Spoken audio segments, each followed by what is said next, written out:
Welcome everyone to Pitch to Screen podcast. I am your host, Kelly Thorne.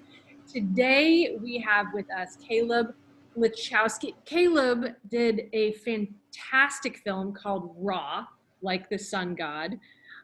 It was a Vimeo staff pick. It received millions of views online and is currently being developed into a feature film. Kaleb, do you want to tell our viewers a little bit about Raw? Sure. It's essentially a story that is set in a totally different world than ours. It's really just taking place on an alien planet inside this alien civilization. And it's basically within a huge conflict arising around artificial intelligence rebelling against their creators. How did you come up with the concept? And there were several stages of how I came to that idea. First, I really just was kind of annoyed with how aliens were depicted in other films. And I just wondered, what would an actual alien race that was superior really look like, you know? And how can I design one that isn't just ugly or scary? You know what I mean?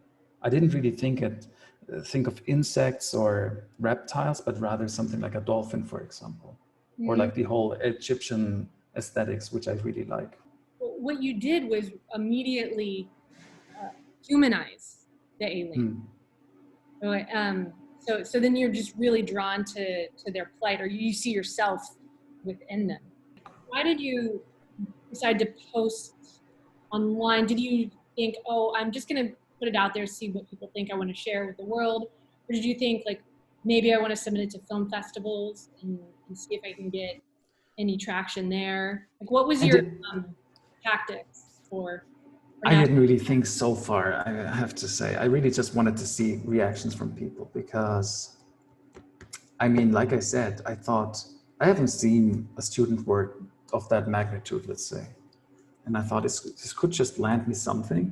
I was more thinking towards, say, a job offer at something like Blizzard Entertainment, you know, like as a visual effects artist, I might just be able to go somewhere there, you know what I mean?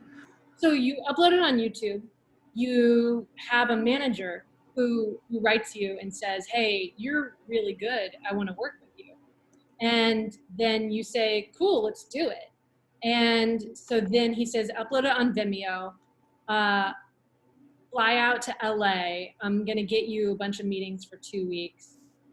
And he does that. Does he work with you on like the pitch? Does he work with you on like what you're going to say in the meeting and how that's going to go? And then like, is your script ready and you have your talking points? Yeah, basically. Yeah. We spent the first 3 weeks was basically, I was trying to get some artwork done so we can have a print of all of that, you know, just to bring something visual into the meeting, and figure out sort of like a synopsis of what this feature film could be, basically. And he helped me a lot with that, you know, just that back and forth of ideas and stuff, but he mostly really took all the calls in, tried to organize stuff, set the meetings and so on, and then brought me over there. And when we were there, he did some smart things. So for example, what he did is, well, first of all, of course, we just practiced on our own, basically how we would pitch it.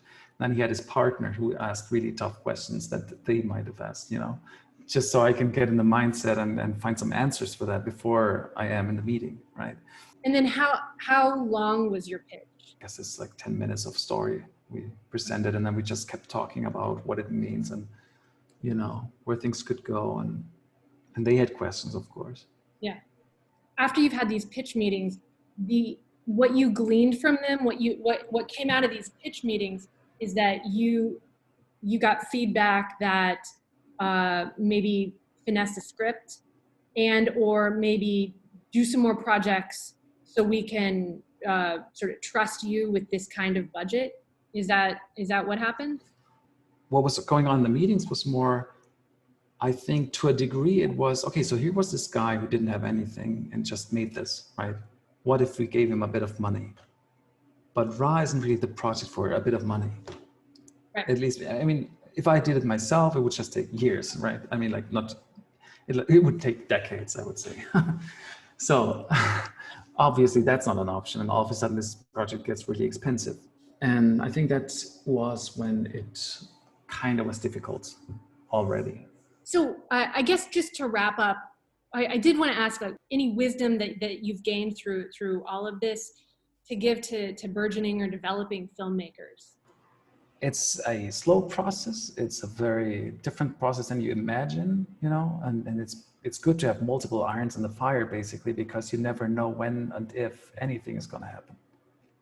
Basically, films are stories, right? So it always has to be about storytelling and about narrative and about improving that craft. And I think what helped me on that end, for example, is a lot of, well, of course, reading, but also just trying to work with people that are good at that. That's fantastic advice. Thank you for your time and your artistry. I am a Uber fan. That's great. Thank you. So please keep in touch with everything that you're up to. I can't wait to see what you do next. Thank you.